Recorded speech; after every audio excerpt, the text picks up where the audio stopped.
व्यापारी येतो, ज्याच्याकडे खूप सारे पैसे असतात, धनदौलत असते, तो गुरुजींची पूजा करतो गुरूंची, आणि त्यांना खूप सारे म्हणजे असं धन धान्य जे आश्रमाला लागतं ते सगळं तो त्या गुरूंना भेट करतो.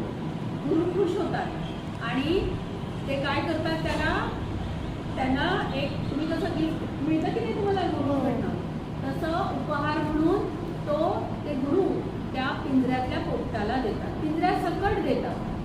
मग तो व्यापारी खुश होतो की अरे मला गुरुकडनं काहीतरी छान छान अशी भेट मिळाली आहे असं म्हणून तो खुश होतो. मग तो व्यापारी छान त्याचं चाललेलं असतं, त्याला एकदा राजाकडून आपलं काहीतरी काम करून घ्यायचं असतं. आता राजाला खुश केलं पाहिजे की नाही, राजाला खुश करण्यासाठी तो व्यापारी काय करतो, पोपटाला घेऊन जातो. कारण गुरुच्या आश्रमात राहून राहून तो पोपट राम राम तर बोलायचाच, पण मंत्र सुद्धा बोलायचा. मग त्याला वाटतं की राजा खुश होईल म्हणून तो राजाकडे घेऊन जातो पिंजऱ्यासकट, आणि राजाला सांगतो की माझ्याकडे मी तुम्हाला भेट आणली, खूप छान भेट आणली, बघा ना पोपट किती छान गुरु मंत्र बोलतो, हा मला गुरूंनी दिलाय, पण मला तुम्ही खूप आवडतात, माझे राजे आहात ना, म्हणून मी तुम्हाला उपहार म्हणून हा पोपट तुम्हाला देऊ इच्छितो. राजा पण खूप खुश होतो, कारण त्याची राणी जी असते ती खूप धार्मिक असते, त्यामुळे त्याला असं वाटतं की हा जर मी राणीला गिफ्ट केला तर ती आणखी खुश होईल. त्याच्यामुळे राजा काय करतो, तो पोपट आपल्याकडे घेतो आणि त्याचं काय जे काम असतं व्यापाऱ्याचं ते सुद्धा पूर्ण करतो. राणीकडे तो पिंजरा आल्यावर राणी कितीतरी खुश होते आणि राणी म्हणते अरे वा किती छान तुम्ही मला भेट दिली. हा पोपट राम राम म्हणतो, त्याच्यानंतर गुरुमंत्र म्हणतो, खूपच छान.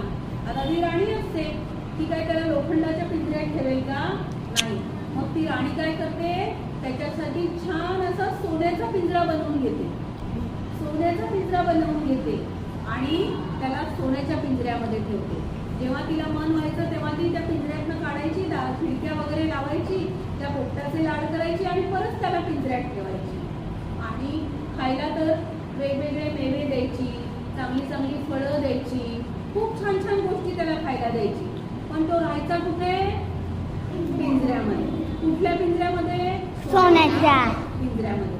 मग हळूहळू काही दिवसांनी काय होतं, महालामध्ये धार्मिक गोष्टी प्रवचन करण्यासाठी राणी वेगवेगळ्या गुरूंना बोलवायची. तर गुरु आपलं प्रवचन करायचे, गोष्टी सांगायचे. मग गोष्टी सांगितल्यावर तो पोपट तिथेच असायचा राणीच्या जवळपास. मग तो पोपट म्हणायचा हे खोटं आहे, हा गुरु खोटं बोलतो आहे. गुरूंना खूप राग यायचा की हा पोपट आणि मला खोटं बोलतोय असं म्हणायचं. मी कोणताही गुरुमंत्र सांगितला तर खोटं बोलतोय, गोष्ट सांगितली खोटं बोलतोय. पण पोपट होता ते पण पिंजऱ्यातला होता, ते पण राणीचा होता. त्याच्यामुळे ते गुरु मनातनं राग यायचा पण काहीच बोलायचे. दुसऱ्या दिवशी आल्यावर पुन्हा ते गुरु प्रवचन सांगतात, मंत्र सांगतात, परत ते म्हणतात हे राम नाम घ्या आणि बंधनातून मुक्त व्हा. तेव्हा सुद्धा तो पोपट परत म्हणतो की हे खोटं आहे, हे गुरु हा खोटं बोलतोय. गुरूंना वाईट वाटतं, त्यांना वाटतं हा मला तर बोलतो, राणीला काय वाटत असेल की एवढा गुरुमंत्र वगैरे बोलणारा पोपट याला गुरूंना खोटं बोलतोय असं म्हणतोय. ते त्यांच्या गुरुकडे जातात, गुरु जे असतात ते त्यांच्या गुरूंकडे जातात आणि म्हणतात की मी काय करू, बघा ना तो पोपट आहे ना राणीच्या दरबारातला, मला खोटं बोलतोय असं म्हणतात. ते गुरु ऐकून घेतात आणि म्हणतात उद्या तुझ्याबरोबर मी येईल महालामध्ये. दोघं जण जातात आणि सगळं झालं की पुन्हा तो पोपट म्हणतो हा खोटं बोलतोय. तेव्हा त्या गुरूंचे गुरु त्या पोपटाच्या पिंजऱ्याजवळ जातात आणि म्हणतात असं तुला का वाटतं की हे खोटं बोलतात. मग तो म्हणतो जेव्हा मी असंच मस्तपैकी झाडावर बसलेला होतो आणि या वेगवेगळ्या गुरूंच्या गोष्टी ऐकत होतो, तेव्हा ते गुरु सांगत होते की राम नाम घ्या आणि बंधनातून मुक्त व्हा. मी आपले राम राम राम राम करायला लागलो तर त्या गुरूंनी मला पकडून घेतलं आणि पिंजऱ्यामध्ये टाकलं. मी बंधनातून मुक्त कुठे झालो, देवाचं नाव घेऊन मी बंधनातून मुक्त नाही झालो, मी उलट बंधनात अडकलो. बंधन म्हणजे कुठलं बंधन, पिंजऱ्याचं. आधी मी मुक्त राहायचो, मिरची खायचो, रसदार फळं खायचो, मला पाहिजे तसं माझ्या मित्रांसोबत मी भटकायचो, पण हे माझं सगळं बंद झालं. पिंजऱ्यात आल्यावर मला आयती मिरची, आयता पेरू किंवा मेवे मिळायला लागले, पण त्यात मला आनंद वाटत नाही. कारण जी मजा मुक्त राहण्यामध्ये होती त्या बंधनात नाही. राणीकडे आलो, राणीने मला सोन्याच्या पिंजऱ्यात टाकलं, पुन्हा मी बंधनातच, फक्त पिंजरा सोन्याचा, मला काय घेणं देणं त्या सोन्याशी. राणीच्याकडे आलेल्या लोकांना तिला दाखवायचं आहे की माझ्याकडे पोपट आहे आणि तो सोन्याच्या पिंजऱ्यात आहे, हा तिचा आनंद, मला कुठे आनंद मिळाला राम राम करून. तर गुरुजींना त्याची दुःख कळतं.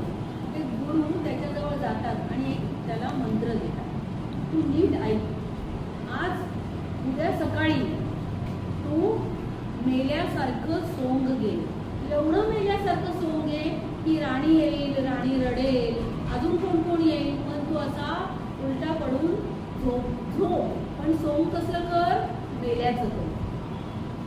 एवढंच ते सांगतात. तसं तो मेल्याचं सोंग करतो. दरबारी असतात, सेविका असतात, त्या राणीला सांगतात पोपट हालत नाहीये. कोणाची हिंमत पण होईना की तो पोपट मेलेला आहे असं राणीला सांगायला, कारण राणीच्या आवडीचा पोपट होता तो. राणी येते, राणी पिंजऱ्याचं दार उघडते, तरी तो असा मेल्याची ऍक्टिंग करतो. राणी त्याला बाहेर काढते, तरी पण तो मेल्याची ऍक्टिंग करतो, जरा सुद्धा हलत नाही, डुलत नाही. राणीला खूप वाईट वाटतं. रडत रडत ती म्हणते सेवकांना, या पिंजऱ्यामध्ये मी परत ठेवते याला, मी हा पिंजरा सुद्धा रिकामा बघू शकत नाही. या सोन्याच्या पिंजऱ्यात सकट त्याला आपल्या गार्डन असतं ना, बगीचा, त्याच्यामध्ये पुरून टाका, तुम्ही जमिनीखाली पुरून टाका. मेल्यावर माणसाला जाळलं जातं किंवा पुरलं जातं, तर तुम्ही त्याला गार्डनमध्ये पुरून टाका. सेवक त्या पिंजऱ्यासकट त्याला घेऊन जातात. पिंजऱ्याचा दरवाजा उघडतात, पिंजऱ्याचा दरवाजा उघडतात, त्याला बाहेर काढतात. बाहेर काढल्याबरोबर पोपटाने काय केलं असेल, हलला असेल, तो उडून गेला. Very good. पोपट काय केलं, उडून गेला. अरे मग तर दरबारी अजून घाबरतात, आता आम्हाला राणी काय म्हणेल त्या पोपटाला. तर पण ते म्हणतात नाही, राणी सुद्धा म्हणाली की हा मेलेला आहे, मेलेला दिसतच होता, मेल्यासारखाच होता, पण हा पोपट तर हुशारच निघाला. आपण बाहेर काढलं, हातावर ठेवलं की तो उडाला. म्हणजे तो बंधनातून मुक्त झाला.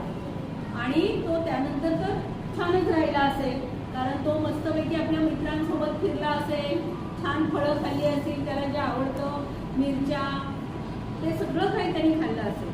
पण या गोष्टीवर आपल्याला काय शिकायला मिळतं की देवाचं नाव, केवळ देवाचं नाव घेण्यापेक्षा आयुष्यामध्ये आपल्याला कोण भेटला पाहिजे, चांगला त्या गुरूंना पण वाईट वाटतं की हा मला रोज म्हणतो, खोटं बोलतो. ते गुरु सुद्धा कोणाकडे गेले, त्यांच्या गुरूंकडे गेले. आणि जेव्हा पोपटाला सुद्धा चांगला गुरु भेटतो तेव्हा पोपट केवळ रामराम करत असतो म्हणून अडकतो बंधनामध्ये, पण योग्य मार्गदर्शन मिळाल्यावर तो काय होतो, बंधनातून मुक्त होतो, सुटतो.